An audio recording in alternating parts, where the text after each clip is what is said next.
Jake planned to visit his sister Amy for the weekend. She lived 2 states away and had been asking him to come see her new apartment since he moved to Earth. Jake had been dealing with Linda's harassment for 2 months and needed a break from the constant stress. A quiet weekend away from Willowbrook sounded perfect. Before leaving on Friday afternoon, Jake checked all his systems one more time. The solar panels were working perfectly and the batteries were fully charged. The greenhouse plants were thriving under the automated watering system. The communications array was scheduled to receive updates from 3 different spacecraft over the weekend. Everything was secure and running smoothly. Jake drove to Pete Wilson's house to ask him to keep an eye on his property while he was away. Pete was working in his garage and happy to help. He promised to call Jake immediately if he noticed anything unusual. Pete had his own concerns about Linda Patterson and wanted to make sure she did not cause more problems while Jake was gone. The drive to Amy's apartment took 4 hours through mountains and farmland. Jake enjoyed seeing the countryside after months of dealing with suburban politics and petty disputes. The open spaces reminded him of the vast distances between planets and the freedom of deep space exploration. Earth felt small and crowded after years among the stars. Amy lived in a quiet apartment complex surrounded by trees. She had retired from her job as a software engineer and was learning to paint landscapes. Her apartment was filled with canvases showing mountains, lakes, and forests in bright colors. Jake admired her work and envied her peaceful retirement. They spent Friday evening talking about their childhood and their parents who had died while Jake was in space. Amy had handled all the arrangements and legal matters because Jake was too far away to return to Earth. She never complained about the burden, but Jake felt guilty about missing such an important family responsibility. Saturday morning, Amy took Jake hiking in the nearby state park. The trails wound through old forests and along clear streams. Jake had forgotten how beautiful Earth could be when humans were not trying to control every detail of the landscape. The natural world had a harmony that suburban neighborhoods seemed determined to destroy. They stopped for lunch at a scenic overlook that showed miles of forest stretching to distant mountains. Amy asked Jake about his plans for the future and whether he was happy with his decision to retire on Earth. Jake admitted that civilian life was more difficult than he had expected, especially dealing with people like Linda Patterson. Amy had dealt with her own HOA problems at her previous house. She warned Jake that some people became obsessed with controlling their neighbors and would go to extreme lengths to get their way. Amy had eventually sold her house and moved to the apartment complex to escape a similar situation. She suggested Jake consider doing the same thing rather than continuing to fight. Jake understood Amy's advice, but he was not ready to give up his house. He had invested too much time and money in his improvements to walk away because of one unreasonable neighbor. The systems he had installed were working perfectly and could serve as examples for other people interested in sustainable living. Running away would let Linda win and encourage her to harass other residents. Saturday evening, Jake and Amy went to dinner at a restaurant overlooking a lake. The sunset painted the water in shades of orange and gold that reminded Jake of the rings of Saturn. They talked about happier times and made plans for Amy to visit Jake's house once his problems with Linda were resolved. Jake's phone rang during dinner. The caller ID showed Pete Wilson's number. Jake apologized to Amy and answered the call. Pete was speaking quickly and sounded upset. Jake's house was on fire and the fire department was already there. Pete had called 911 as soon as he saw the flames. Jake told Amy what had happened and they rushed back to her apartment to pack his things. The drive back to Willowbrook normally took 4 hours, but Jake made it in 3 hours, driving faster than he should have. Amy came with him to provide support and help deal with whatever they found. Emergency vehicles filled Jake's street when they arrived. Fire trucks, police cars, and an ambulance were parked everywhere with their lights flashing. Neighbors stood on sidewalks and in yards watching the firefighters work. Most of Jake's house was already destroyed, with only the concrete foundation and some exterior walls still standing. Fire Chief William Hayes met Jake at the police barriers around his property. The fire had started in the back of the house near the greenhouse and spread quickly through the structure. The firefighters had contained it before it spread to neighboring houses, but Jake's home was a total loss. Chief Hayes said the cause was under investigation. Pete Wilson found Jake and Amy in the crowd of onlookers. Pete explained that he had seen the fire around 10 o'clock while walking his dog. By the time the fire department arrived, Flames were already coming through the roof. Pete was sorry he had not been able to do anything to save Jake's belongings. Jake walked around the outside of his burned house with Chief Hayes. The solar panels had melted and fallen from the roof. The greenhouse was completely destroyed along with all his plants and equipment. The communications array had been twisted by the heat and would never work again. Years of work and irreplaceable memories were gone. Detective Lisa Chen arrived while Jake was surveying the damage. She was from the Arson Investigation Unit and would be examining the scene for evidence of how the fire started. Detective Chen asked Jake about his activities over the weekend and whether he had any enemies who might want to damage his property. Jake told Detective Chen about his ongoing disputes with Linda Patterson. He described the harassment campaign, the threats Linda had made, and the vandalism incident from the previous week. Detective Chen took detailed notes and asked Jake to provide copies of all documentation related to Linda's behavior. Linda Patterson appeared at the edge of the crowd while Jake was talking to Detective Chen. Linda was wearing a bathrobe and slippers as if she had been awakened by the emergency vehicles. She approached Jake with a concerned expression and said how sorry she was about his house. Her sympathy sounded fake, and Jake noticed she avoided looking directly at the burned structure. Detective Chen asked Linda where she had been during the evening. Linda said she had been home watching television and had not noticed the fire until she heard the sirens. Several neighbors had called her because she was the HOA president, and they wanted to know if the fire posed any danger to other houses. Jake's security system had been destroyed in the fire, but the main server was stored in a fireproof safe in the basement. Jake told Detective Chen about the cameras and backup systems. If the server had survived, it might contain footage of how the fire started. Detective Chen said the investigation team would examine the server as soon as the scene was safe to enter. The investigation took 3 days. Detective Chen and fire investigator Captain Roy Martinez examined every part of the burned structure. They found evidence of accelerant in multiple locations, indicating that the fire had been deliberately set. The pattern of burn marks suggested someone had poured gasoline or another flammable liquid around the back of the house. The fireproof safe in the basement had protected Jake's backup server from the flames. Detective Chen brought in computer specialists to recover the security footage from the damaged hardware. The process took several hours, but they were able to retrieve recordings from the night of the fire. The security footage showed Linda Patterson approaching Jake's house at 9:45 p.m., carrying a red gasoline container. She walked around the back of the house where the cameras tracked her movements near the greenhouse and communications array.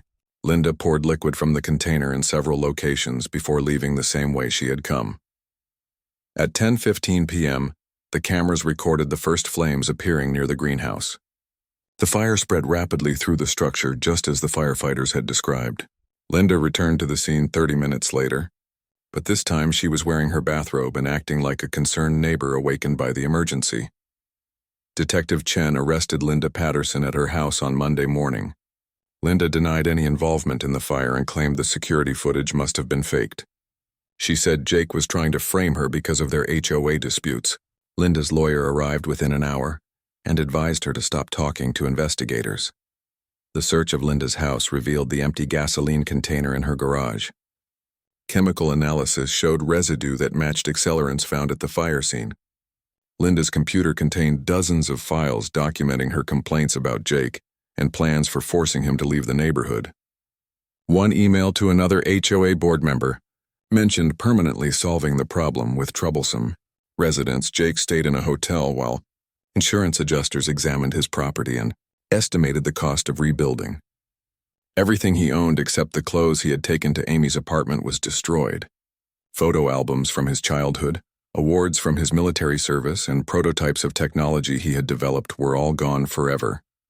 The preliminary hearing was scheduled for the following week. Linda was released on bond but ordered to stay away from Jake and his property. The second letter from Linda Patterson arrived 3 days later. This one was longer and angrier than the first. She had taken photographs of Jake's house from different angles. The photos were attached to a detailed list of violations. The solar panels were the wrong color. The greenhouse was 2 inches too close to the property line.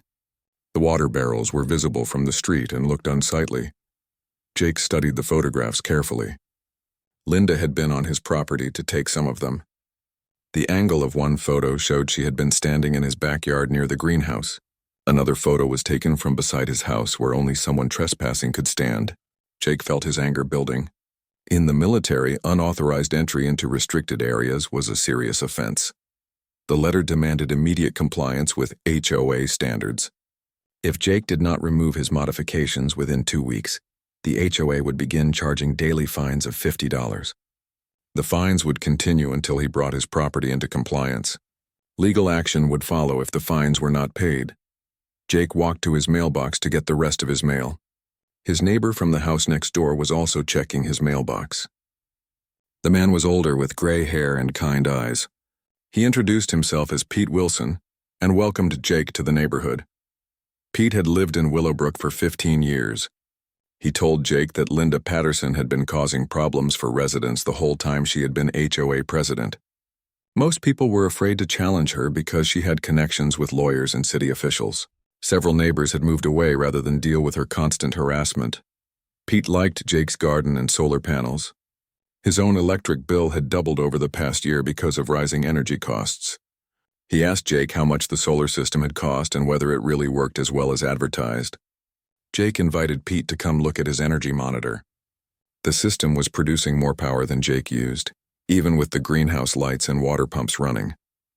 While they talked, Linda Patterson drove slowly past Jake's house. She stopped her car and took more photographs through the passenger window. Pete shook his head and told Jake to be careful. Linda had made life miserable for anyone who crossed her. She had legal resources and time to make problems for people who could not afford to fight back. Jake thanked Pete for the warning, but explained that he would not be removing his systems. They were legal, safe, and beneficial for everyone in the community. If Linda wanted to waste time and money on a legal fight, that was her choice. Jake had faced much worse opponents in the outer colonies where real survival was at stake. The next morning, Jake found Linda standing in his driveway taking measurements with a tape measure. She was wearing a business suit and had a clipboard in her hand. When Jake asked what she was doing, Linda said she was documenting violations for the HOA Enforcement Committee. She claimed she had the right to inspect any property that violated community standards. Jake told Linda to leave his property immediately. She refused and said the HOA rules gave her access to measure setbacks and violations. Jake called the police non-emergency number and reported trespassing. Linda finished her measurements and left before the officer arrived. Officer Martinez took Jake's statement and looked at the photographs Linda had taken. He explained that HOA presidents did not have special rights to enter private property without permission. If Linda returned without Jake's consent, she could be arrested for trespassing. The officer suggested Jake install security cameras to document any future incidents. Jake spent the afternoon installing a camera system around his house. The cameras were small and nearly invisible, but they could record in high definition during day and night. The system stored recordings in a secure server that backed up to military-grade encryption protocols. If Linda wanted to play games with documentation, Jake would make sure everything was properly recorded. The third letter from Linda arrived with a copy sent to the City Code Enforcement Office.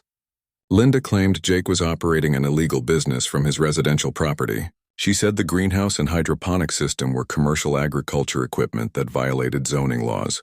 The solar panels were industrial equipment that belonged in commercial districts, not residential neighborhoods. Jake called the City Code Enforcement Office and spoke with Inspector Carol Webb. She had already received Linda's complaint and planned to visit Jake's property the next week. Jake offered to meet with her and explain his systems.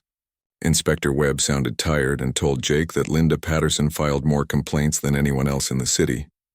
Most of them were baseless, but they all had to be investigated. Inspector Webb visited on Thursday morning.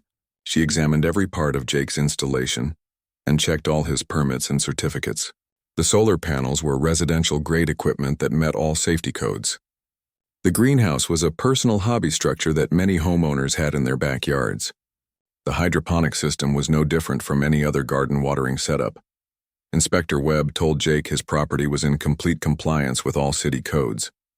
She would file a report dismissing Linda's complaint. She warned Jake that Linda would probably find other ways to cause problems. Some people seemed to enjoy making life difficult for their neighbors. That weekend, Jake attended a neighborhood barbecue that Pete Wilson had invited him to. Most of the neighbors were friendly and curious about his background in space exploration. They asked questions about life aboard the starships and what other planets were like. Jake enjoyed talking about the colonies and the work being done to expand human presence throughout the galaxy. Linda Patterson arrived at the barbecue wearing a bright red dress and expensive jewelry. She immediately began talking to other neighbors about property values and community standards. Jake heard her mention his name several times while gesturing toward his house. Her voice got louder as she warmed to her topic. Linda approached Jake while he was talking with Pete and another neighbor, named Carol Davis. Linda smiled her fake smile and said she hoped they could work together to resolve their differences. Jake said he was willing to discuss any legitimate concerns she had about his property. Linda's smile disappeared. She told Jake that his military background did not give him special privileges in a civilian community. She said his modifications were selfish and showed no consideration for his neighbors. People like Jake thought they could do whatever they wanted without following the rules that everyone else had to obey.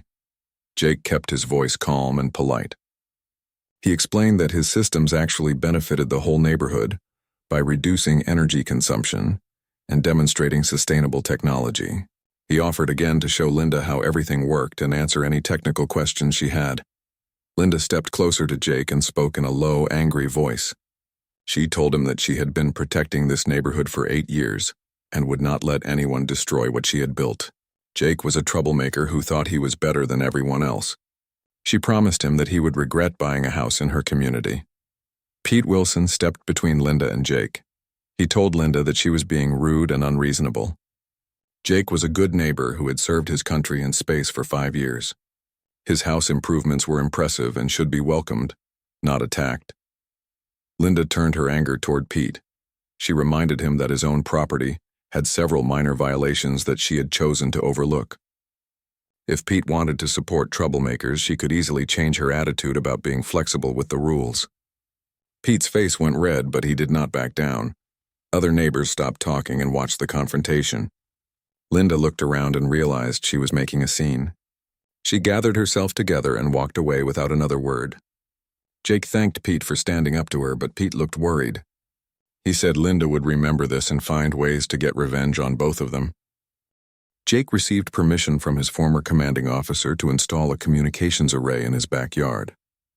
The array would let him stay in contact with crew members stationed throughout the solar system. Many veterans found it difficult to adjust to civilian life after years of close teamwork in space. Regular contact with former shipmates helped ease the transition back to Earth. The communications array was small and sophisticated.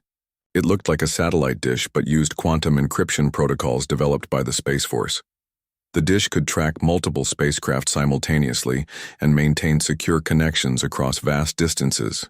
Jake positioned it behind his greenhouse where it would have a clear view of the sky but remain hidden from the street. Jake tested the system on a Sunday morning. The first connection reached Lieutenant Sarah Kim aboard the research station orbiting Jupiter. Sarah had been Jake's navigation officer during their mission to the outer planets. She was excited to hear from Jake and asked how he was adjusting to retirement on Earth. The second connection reached Sergeant Mike Torres at the Mars Colony Base. Mike had served under Jake for 3 years and considered him the best commander he had ever worked with. Mike was planning to return to Earth next year and asked Jake about the job market for veterans with space experience. Linda Patterson appeared at Jake's back gate while he was talking to Mike. She was holding a tablet computer and taking photographs of the communications array. Jake ended his call and walked over to confront her. Linda was standing on the public sidewalk that ran behind his property, but she was clearly documenting his equipment for another complaint.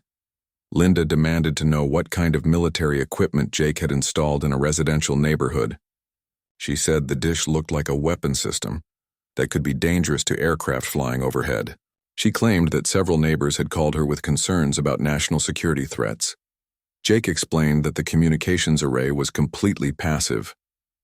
It received signals but did not transmit anything that could interfere with aircraft or other systems. The equipment was approved for civilian use and posed no danger to anyone. Linda was not satisfied with his explanation and said she would be filing complaints with multiple agencies. The first complaint went to the Federal Communications Commission. Linda claimed Jake was operating an unlicensed radio station that interfered with emergency communications. The second complaint went to the Federal Aviation Administration. Linda said the dish could disrupt aircraft navigation systems and create safety hazards. Jake received letters from both agencies within a week. The FCC wanted documentation of his equipment specifications and operating procedures. The FAA scheduled an inspection to verify that the array met height restrictions and safety requirements. Both agencies took Linda's complaints seriously because they involved potential public safety issues. Jake provided all the requested documentation to both agencies. His equipment was properly licensed and met all federal safety standards. The communications array was actually less powerful than many amateur radio setups that civilians operated throughout the country. The FAA inspector confirmed that the dish was well below height limits and posed no threat to aircraft. While Jake was dealing with federal agencies, Linda escalated her local campaign. She filed a new complaint with the city claiming that Jake was operating a business without proper permits. She said the communications equipment proved he was running some kind of military contracting operation from his residence. Linda also called the fire department to report dangerous electrical installations. She claimed Jake's solar panels and battery systems were fire hazards that threatened neighboring houses. The fire inspector who responded was irritated because Linda had provided no specific evidence of safety violations. Fire Inspector Roy Martinez examined Jake's electrical systems thoroughly. Everything was professionally installed and exceeded current safety codes. The battery backup system had multiple protection circuits that would prevent overheating or electrical fires. Inspector Martinez told Jake his setup was actually safer than most residential electrical systems. Linda's complaints began affecting other aspects of Jake's life. She filed reports with the homeowner's insurance company, claiming that Jake's modifications increased fire and liability risks. The insurance company sent an investigator who found no problems but warned Jake that continued complaints could result in policy cancellation.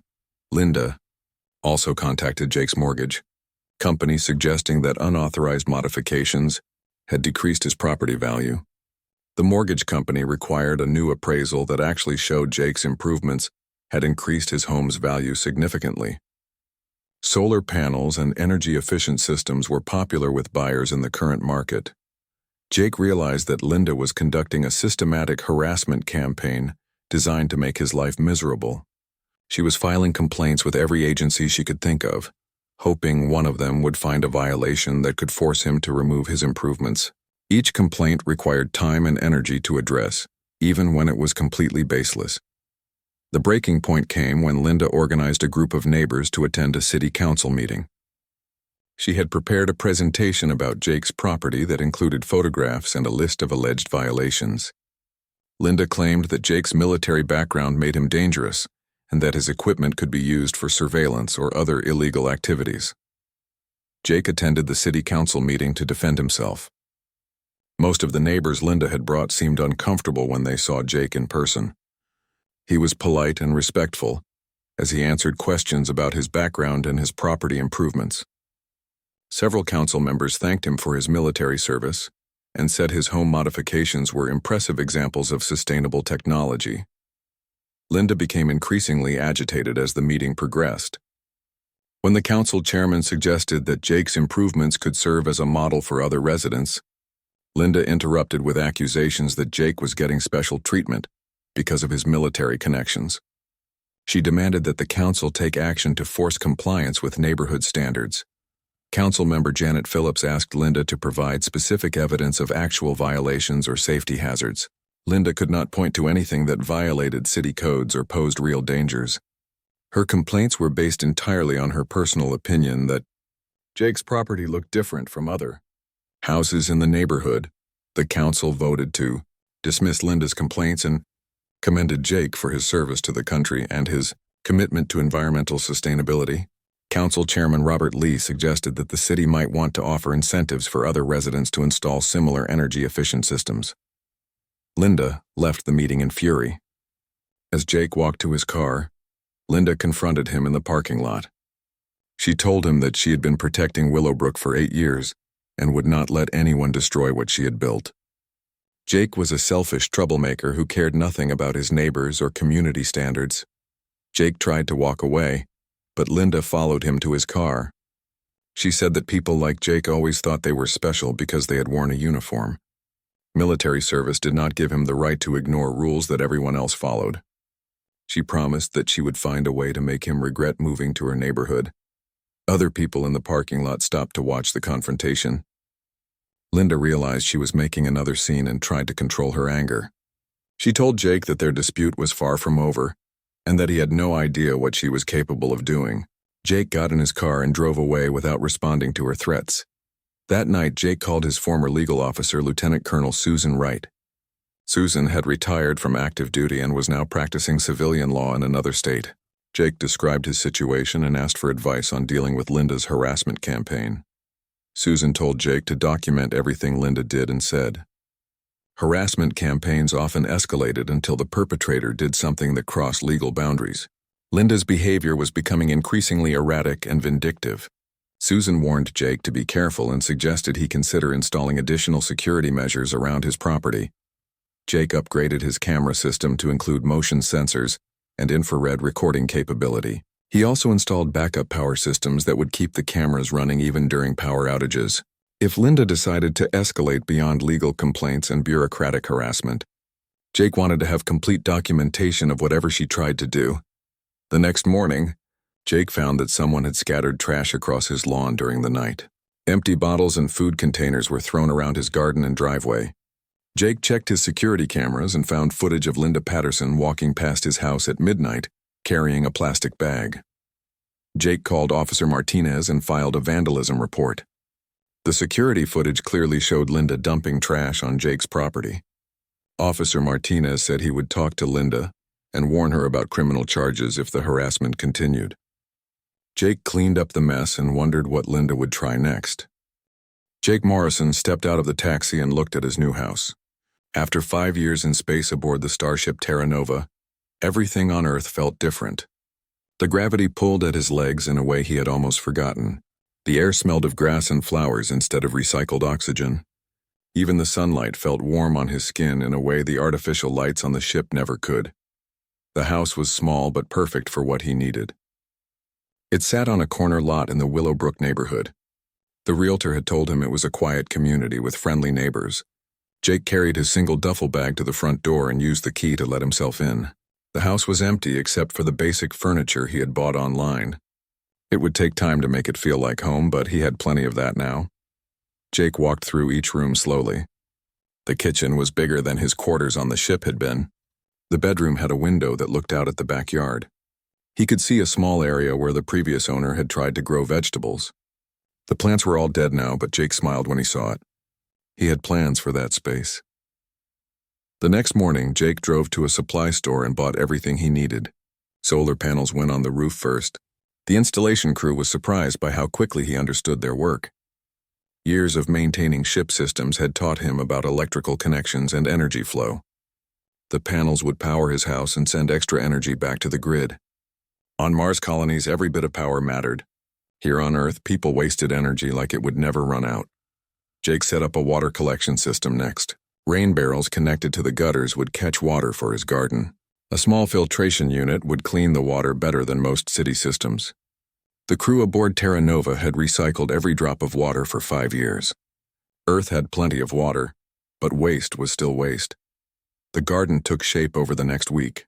Jake built raised beds using techniques he had learned on the Lunar Research Station. The soil mix included nutrients that would help plants grow faster and stronger. He installed a small greenhouse using transparent aluminum sheets left over from a military project. The greenhouse would let him grow food year-round, just like the hydroponics bays on the ship. Jake planted tomatoes, lettuce, beans, and herbs. Each plant was placed exactly where it would get the right amount of light and water. The hydroponic system used pumps and tubes to deliver nutrients directly to the roots. It looked complicated to someone who had never seen it before, but Jake had maintained similar systems in zero gravity. This was much easier. On his second week in the house, Jake noticed a woman watching him from across the street. She had short blonde hair and wore expensive clothes. She stood at her mailbox longer than necessary, staring at his garden setup. When Jake waved, she turned away quickly and went back into her house. The woman appeared again the next day. This time she walked slowly past his house while talking on her phone. Jake was adjusting the solar panel angles and heard her say something about property values and neighborhood standards. He did not think much of it at the time. People always talked about their neighbors. Jake had been living in the house for 3 weeks when the first letter arrived. It was from the Willowbrook Homeowners Association. The letter was signed by Linda Patterson, HOA president. It listed several violations of community standards. The solar panels were not approved by the architectural committee. The water collection system was not permitted by the HOA. The greenhouse structure violated setback requirements. Jake read the letter twice. He had checked all local laws before installing anything. The city had approved his permits. His systems met or exceeded all safety codes. The HOA rules mentioned in the letter were not in the documents he had received when he bought the house. Jake decided to talk to Linda Patterson directly. Linda Patterson lived in the biggest house on the block. It had a perfect lawn with flowers planted in straight lines. Her driveway was pressure-washed clean. Every window sparkled in the sunlight. Jake rang the doorbell and waited. Linda opened the door and looked at Jake with cold eyes. She was the woman who had been watching his house. She wore a bright yellow shirt and had her hair styled perfectly. Her smile looked fake, like the diplomatic smiles Jake had seen during negotiations with alien traders. Jake introduced himself and explained about the letter. He showed Linda the city permits and the safety certificates. He offered to explain how his systems worked and why they were actually good for the neighborhood. Linda listened without changing her expression. Linda told Jake that city permits did not matter in their community. The HOA had its own rules that were more important than city laws. She said his modifications made the neighborhood look ugly and would hurt everyone's property values. She demanded that he remove everything within 30 days or face fines. Jake tried to reason with her. He explained that his solar panels would save energy and help the environment. The water collection system would reduce runoff during heavy rains. The greenhouse would produce fresh food without pesticides or transportation costs. These were the same arguments that had convinced colony administrators to adopt similar systems throughout human space. Linda was not interested in environmental benefits or cost savings. She said the neighborhood had standards that everyone must follow. People had moved to Willowbrook because it looked like a normal suburban community. Jake's modifications made his house stand out in ways that disturbed other residents. Jake left Linda's house feeling confused and frustrated. In space, efficiency and innovation were valued above appearance. Systems that worked well and saved resources were celebrated, not criticized. The human colonies had succeeded because people were willing to try new ideas and improve on old ones. That evening, Jake called his sister Amy. She lived 2 states away and had dealt with an HOA at her previous house. Amy warned Jake that some HOA boards had too much power and used it badly. She told him to get copies of all the rules and find out what rights he had as a homeowner. Jake spent the night reading HOA documents and city codes. Everything he had installed was legal and safe. The HOA rules were vague and seemed to change depending on who was interpreting them. Linda Patterson had been president for 8 years. Other neighbors had filed complaints against her before, but nothing had ever been done about it. Jake decided he would not remove his systems. They were making his life better and helping the planet at the same time. If Linda Patterson wanted a fight, she would get one. Jake had spent 5 years in deep space facing dangers she could never imagine. He was not going to be intimidated by a neighborhood bully with a fake smile and too much time on her hands. Jake stood in the ruins of his home 3 days after the fire. The concrete foundation was blackened with soot and filled with twisted metal and burned debris. Everything that had made the house his home was gone. The solar panels lay in melted chunks on what remained of the roof. His greenhouse had collapsed into a pile of twisted aluminum and broken glass. The communications array that had connected him to his former crew was now just scrap metal. Detective Lisa Chen arrived at 9 in the morning to continue her investigation. She brought a team of forensic specialists who would examine every part of the burned structure for evidence. Captain Roy Martinez from the fire department joined them to provide expertise on burn patterns and accelerant detection. Jake watched from the sidewalk as they worked methodically through the debris. The forensic team found traces of gasoline in 6 different locations around the house. The burn patterns showed that liquid accelerant had been poured along the back wall, around the greenhouse and near the communications equipment. Someone had planned the fire carefully to ensure maximum damage to Jake's most valuable installations. Detective Chen showed Jake photographs of footprints preserved in mud near his water collection barrels. The prints matched shoes found in Linda Patterson's closet during the search of her house. Soil samples from Linda's shoes contained traces of ash and accelerant that matched evidence from the fire scene. Jake's security server had survived the fire because it was stored in a military-grade fireproof safe in his basement. The safe had protected the server from temperatures that reached over 2,000 degrees during the worst part of the fire. Computer specialists were able to recover most of the security footage, despite damage to the storage drives. The recovered footage clearly showed Linda Patterson's actions on the night of the fire. At 9:30 p.m., Linda left her house carrying a red gasoline container and a small bag. She walked quickly to Jake's backyard using a route that avoided most streetlights. The infrared cameras tracked her movements even in the darkness. Linda spent 20 minutes pouring gasoline around Jake's house. She concentrated on areas where the fire would cause maximum damage to his solar panels, greenhouse, and communications array. The footage showed her using a small flashlight to see where she was pouring the accelerant. She worked methodically like someone following a planned strategy. After finishing with the gasoline, Linda retreated to a position across the street where she could watch Jake's house. She waited 15 minutes before using what appeared to be a flare or road emergency light to ignite the fire. The flames spread rapidly through the areas where she had poured accelerant. Linda stayed to watch the fire for several minutes before running back to her house. She changed clothes and returned 30 minutes later wearing a bathrobe and acting like a concerned neighbor. The security cameras captured her fake expressions of shock and sympathy as she talked to other residents and emergency responders. Detective Chen also found evidence of Linda's surveillance activities leading up to the fire. Security footage from previous weeks showed Linda walking past Jake's house at different times of day and night. She had studied his schedule and learned when he was usually home. She had waited for a weekend when she knew he would be away. The investigation revealed that Linda had been planning something drastic for several weeks. Her computer contained internet searches about accelerants, fire investigation techniques, and ways to disable security cameras.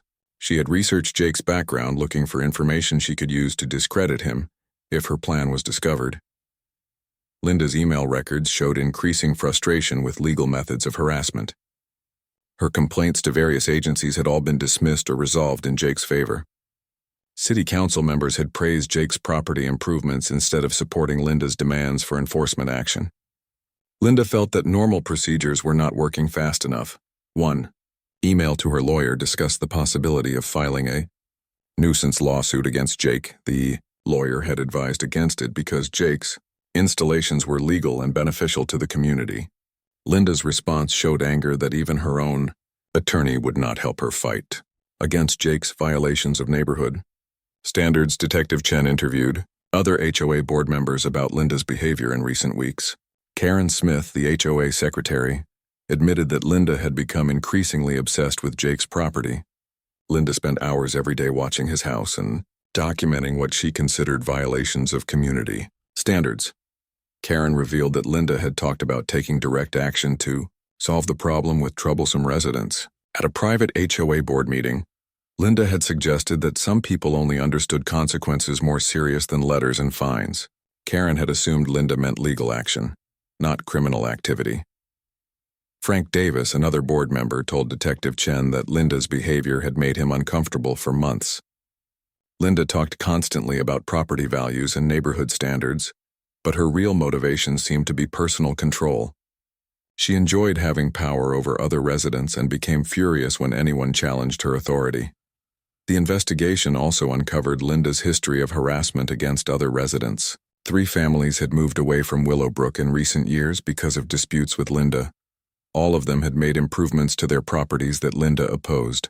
None of them could afford legal battles against the HOA, so they sold their houses and left.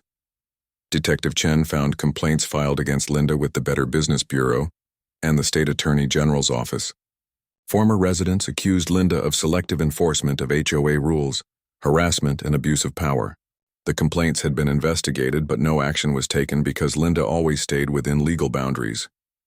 Jake's case was different because Linda had crossed from legal harassment into criminal activity. The arson charges carried serious penalties, including prison time and financial restitution. Detective Chen felt confident about getting a conviction based on the security footage and physical evidence. Jake hired attorney David Clark to represent him in the criminal case. David had experience with arson cases and understood the technical evidence involved. He reviewed all the security footage and forensic reports to prepare for trial. David warned Jake that Linda's lawyers would try to create reasonable doubt about her guilt. Linda's defense attorney was Alan Cooper, an expensive lawyer known for representing wealthy clients in criminal cases. Cooper filed motions challenging the admissibility of the security footage and the validity of the search warrant used to examine Linda's house. He claimed that Jake's military background made him a target for enemies who could have set the fire. Cooper also argued that Linda's disputes with Jake were civil matters that did not establish motive for arson. He suggested that Jake had burned his own house to collect insurance money and frame Linda for revenge. The defense strategy was to shift blame away from Linda by attacking Jake's credibility and character. Jake found Cooper's accusations insulting and hurtful. He had served his country honorably for years and had no criminal history or financial problems. The suggestion that he would burn his own house and destroy irreplaceable memories was both ridiculous and offensive. Jake's insurance had covered the house's value, but could never replace what he had lost. The preliminary hearing was scheduled for 2 weeks after Linda's arrest.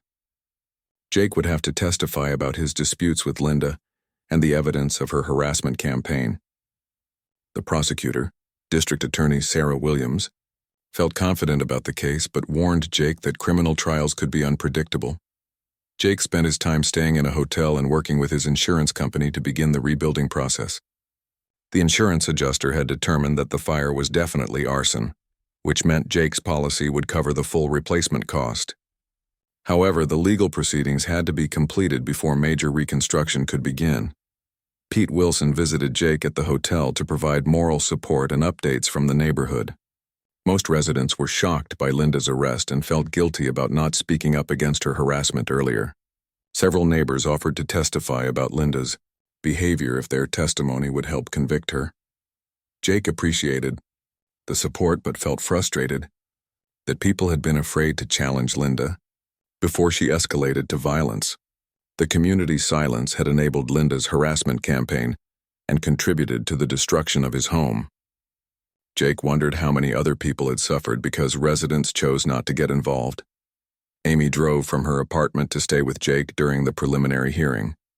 She had seen the security footage and was amazed by the clear evidence of Linda's guilt. Amy could not understand how anyone would risk prison to win a HOA neighborhood dispute over solar panels and gardens. Jake explained that Linda's motivation was not really about property improvements or neighborhood standards. Linda was obsessed with controlling other people and maintaining her position of power in the community. Jake's refusal to submit to her authority had challenged everything Linda believed about her role as HOA president. Jake sat in attorney David Clark's office reviewing the evidence for the upcoming trial. The security footage played on a large monitor showing Linda Patterson clearly pouring gasoline around his house. David paused the video at key moments to point out details that proved Linda's guilt beyond any reasonable doubt. David had built his career prosecuting complex criminal cases and felt confident about winning a conviction. The physical evidence was overwhelming, and the security footage left no room for alternative explanations. Linda's defense attorney would try to create confusion, but the facts spoke for themselves. Jake asked David about the possibility of Linda accepting a plea bargain to avoid trial. David explained that Linda's lawyer, Alan Cooper, had already rejected plea offers that would have resulted in reduced charges. Linda insisted she was innocent and wanted to fight the case in court. Cooper was being paid well to mount an aggressive defense. District Attorney Sarah Williams joined the meeting to discuss trial strategy. She had assigned her best prosecutors to the case because of the serious nature of the charges and the media attention the case was receiving. Arson was a violent felony that endangered not just Jake's property, but the entire neighborhood. Sarah explained that Linda faced multiple charges, including arson in the first degree, criminal mischief, and harassment. If convicted on all counts, Linda could receive up to 20 years in prison and be required to pay full restitution for Jake's losses. The prosecution would seek maximum penalties because Linda's actions were premeditated and malicious. Jake had been contacted by Lieutenant Colonel Susan Wright, his former legal officer who now practiced civilian law. Susan offered to help with the case as a consultant because she understood Jake's military background and the unique aspects of his situation. David welcomed her expertise and asked her to review the defense's strategy. Susan studied Alan Cooper's pretrial motions and identified several themes the defense would likely pursue. Cooper would try to portray Jake as a dangerous military veteran who had made enemies during his space service. He would suggest that unknown opponents had framed Linda to get revenge against Jake. Cooper had filed motions demanding access to Jake's military records and mission reports from his 5 years in space. The defense claimed they needed to investigate possible alternative suspects who might have wanted to harm Jake. The prosecution opposed these motions as fishing expeditions with no relevance to the arson charges. Susan helped Jake prepare for the character assassination he would face during cross-examination. Cooper would try to make Jake appear unstable, aggressive, or secretive about his military service. Every aspect of Jake's background would be scrutinized, looking for anything that could create doubt about his credibility as a witness. Jake found the preparation process frustrating and humiliating. He had served his country honorably and returned to Earth seeking peaceful retirement. Now he had to defend his character and reputation because a neighbor had burned down his house. The legal system seemed designed to punish victims as much as criminals. David arranged for expert witnesses to testify about the security footage and forensic evidence. Dr. Michael Ross, a computer forensics specialist, would explain how the backup server had preserved the video recordings despite fire damage. His testimony would establish that the footage was authentic and had not been altered. Fire investigator Captain Roy Martinez would testify about burn patterns and accelerant evidence found throughout Jake's house. Captain Martinez had 30 years of experience investigating suspicious fires and would explain how the evidence proved deliberate arson rather than accidental ignition. The prosecution also planned to call several neighbors as witnesses to Linda's harassment campaign against Jake. Pete Wilson would testify about Linda's threats and erratic behavior in the months before the fire. Other residents would describe Linda's obsessive surveillance of Jake's property and her public statements about taking action against troublesome neighbors. Jake spent hours reviewing his own testimony with David and Sarah. He would need to describe his background, his property improvements, and Linda's escalating harassment without appearing defensive or hostile. The jury needed to see Jake as a reasonable person who had been victimized by Linda's criminal behavior. Cooper's defense strategy became clearer as the trial date approached. He filed motions claiming that Jake's military training made him capable of faking the security footage or planting evidence against Linda. Cooper suggested that Jake's advanced technology could have been used to create false recordings that implicated an innocent woman. These accusations outraged Jake and his legal team. The defense was essentially claiming that Jake had burned his own house and destroyed his life's work to frame Linda for a crime she did not commit. Cooper had no evidence to support these theories, but he hoped to create enough confusion to achieve reasonable doubt. Susan explained that Cooper's strategy was common in cases with overwhelming physical evidence. When lawyers could not dispute the facts, they attacked the victim's credibility and proposed elaborate conspiracy theories. Juries sometimes found these alternative explanations persuasive, even when they made no logical sense. Jake contacted his former commanding officer, Colonel Patricia Hayes, to request character witnesses for the trial. Colonel Hayes agreed to testify about Jake's exemplary service record and his reputation for honesty and integrity. She would explain that Jake had never shown any signs of mental instability or criminal tendencies. Lieutenant Sarah Kim and Sergeant Mike Torres, Jake's former crew members, offered to return to Earth to testify on his behalf.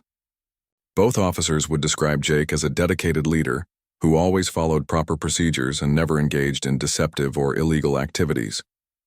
Their testimony would counter Cooper's portrayal of Jake as potentially dangerous or dishonest. The media attention surrounding the case created additional challenges for Jake's legal team. News reports described the case as a conflict between a war hero and a concerned homeowner rather than a clear case of criminal arson. Some reporters portrayed Linda as a victim of an aggressive military veteran who could not adjust to civilian life. Jake gave one interview to set the record straight about his background and motivations. He explained that his property improvements were designed to help the environment and reduce energy consumption. He had never intended to cause problems in the neighborhood and had tried repeatedly to resolve his disputes with Linda through peaceful means. The interview seemed to help public opinion shift in Jake's favor.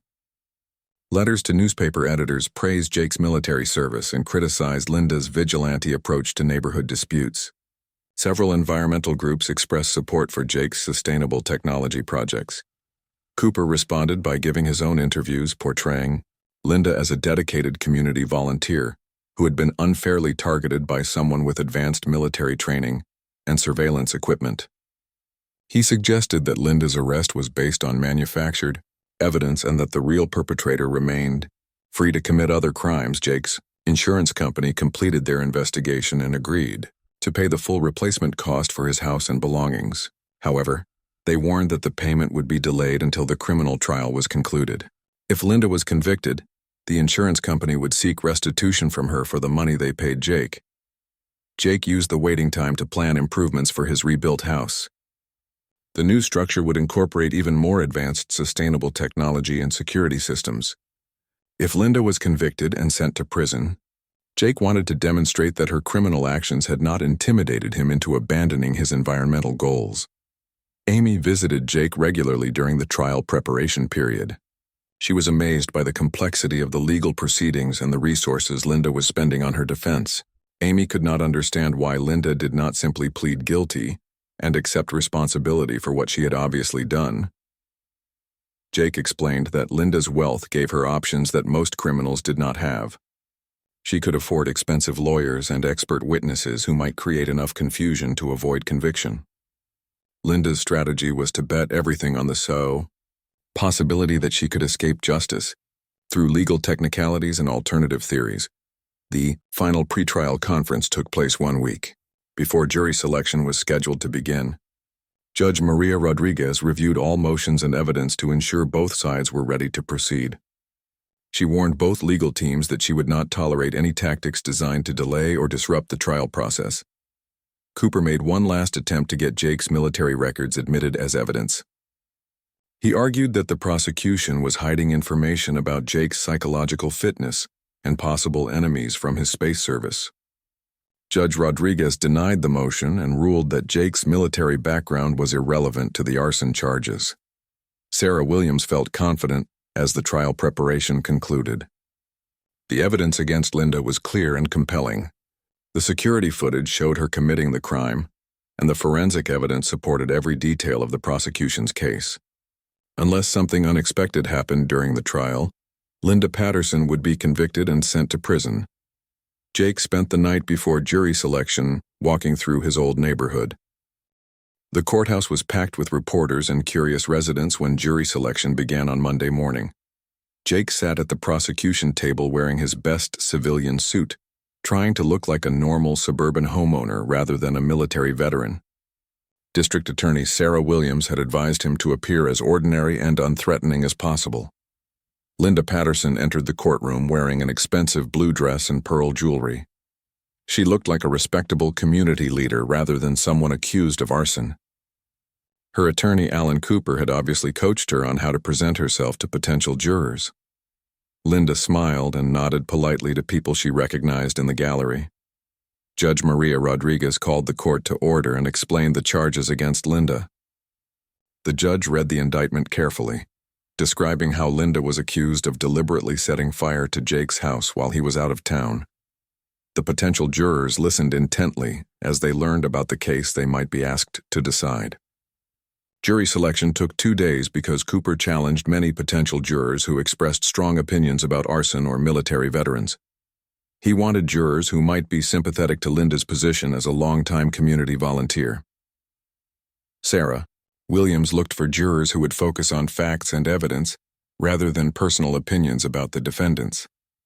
The final jury included 6 men and 6 women ranging in age from 25 to 68. Most were homeowners who could understand the impact of neighborhood disputes. 3 jurors had military connections through family members or their own service. Cooper had tried to exclude these jurors but ran out of challenges. Sarah Williams delivered her opening statement on Wednesday morning. She described Jake as a decorated military veteran who had returned to Earth seeking peaceful retirement. His property improvements were legal, beneficial, and approved by all relevant authorities.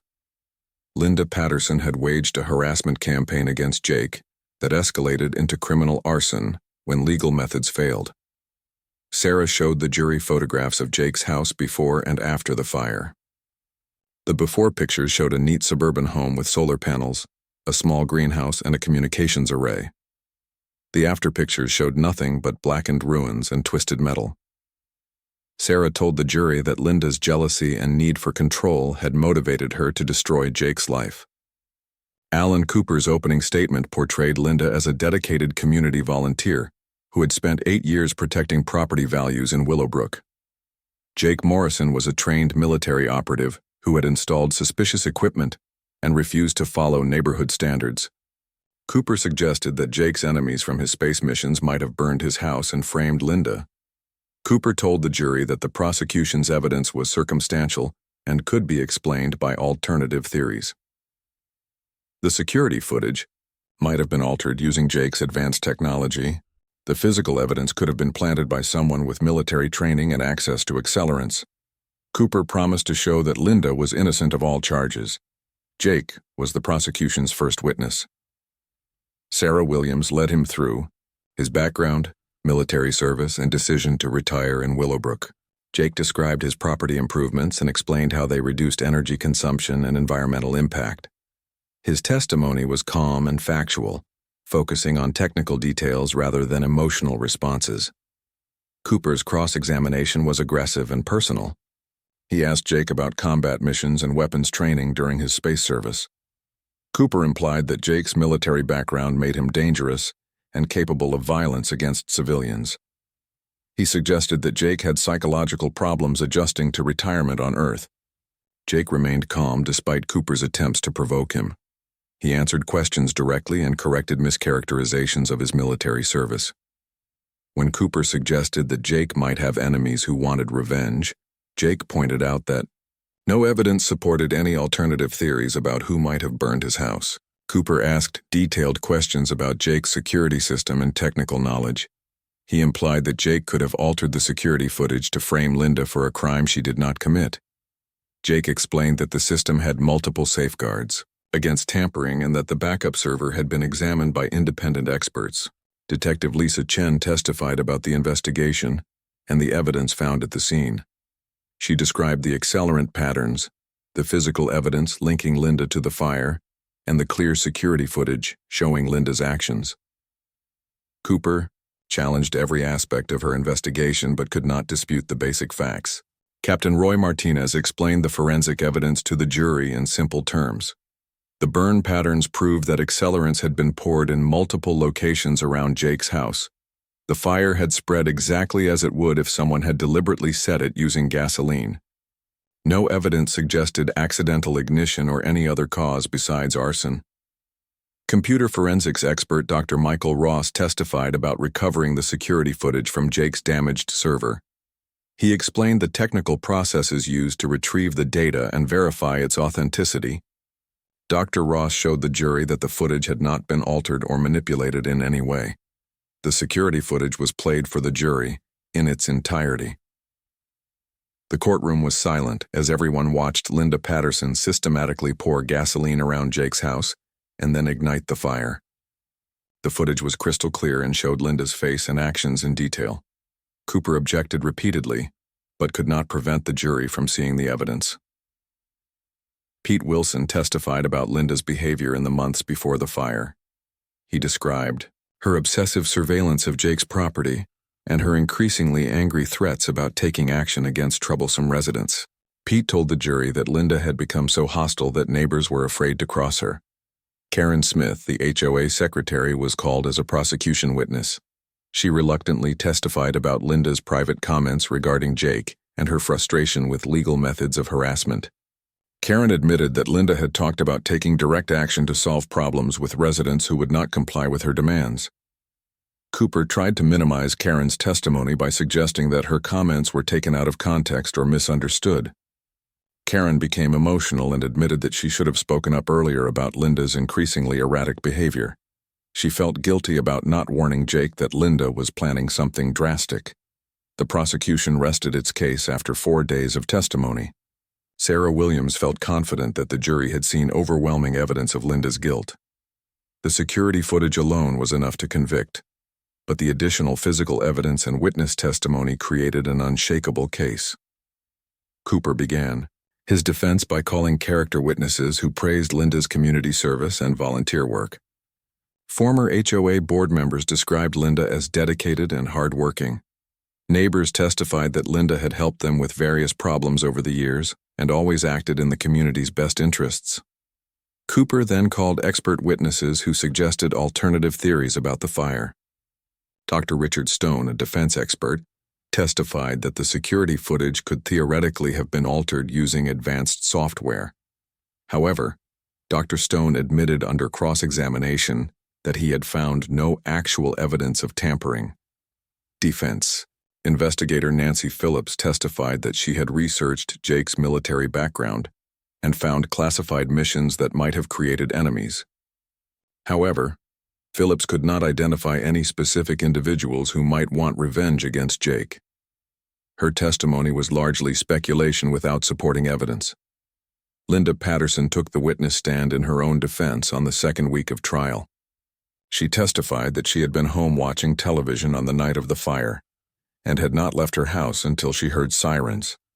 Linda claimed that someone was trying to frame her because of her efforts to maintain neighborhood standards. Cooper led Linda through her version of events carefully. She denied ever threatening Jake or planning any action against his property. Linda portrayed herself as a victim of false accusations by someone who resented her authority as HOA president. She became emotional while describing the impact of the charges on her reputation and family. Sarah Williams's cross-examination of Linda was devastating. She confronted Linda with her own emails and statements, showing her obsession with Jake's property. Sarah played recordings of Linda's threats at neighborhood meetings and city council sessions. Linda's denials became less credible as the evidence mounted. Sarah showed Linda the security footage of herself pouring gasoline and setting the fire. Linda claimed the person in the video was not her, despite the clear images showing her face and distinctive clothing. She suggested that someone had used sophisticated technology to fake the footage and implicate her in the crime. The jury looked skeptical as Linda maintained her innocence despite overwhelming evidence. Her explanations became increasingly desperate and illogical. When Sarah asked Linda to explain how someone could have faked footage showing her own house keys and personal belongings, Linda could not provide a coherent answer. Cooper's closing argument focused on reasonable doubt and alternative theories. He argued that the prosecution had not proved Linda's guilt beyond all possible doubt. Judge Maria Rodriguez sentenced Linda Patterson to 12 years in state prison for arson and related charges. The psychological evaluation had revealed deep-seated control issues and narcissistic personality traits that made Linda dangerous to anyone who challenged her authority. The judge said Linda's premeditated destruction of Jake's home showed a complete disregard for her neighbor's safety and well-being. Linda would serve at least 8 years before becoming eligible for parole. She was also ordered to pay full restitution to Jake for his house, belongings, and legal expenses. The total amount exceeded $400,000. Linda's assets would be seized to cover the restitution, forcing her to sell her expensive house and liquidate her investments. Jake felt mixed emotions as Linda was led away to begin her prison sentence. He had wanted justice for what she had done, but seeing another human being destroyed brought him no joy. Linda's obsession with neighborhood control had cost her everything she valued. Her family was embarrassed and her reputation was ruined forever.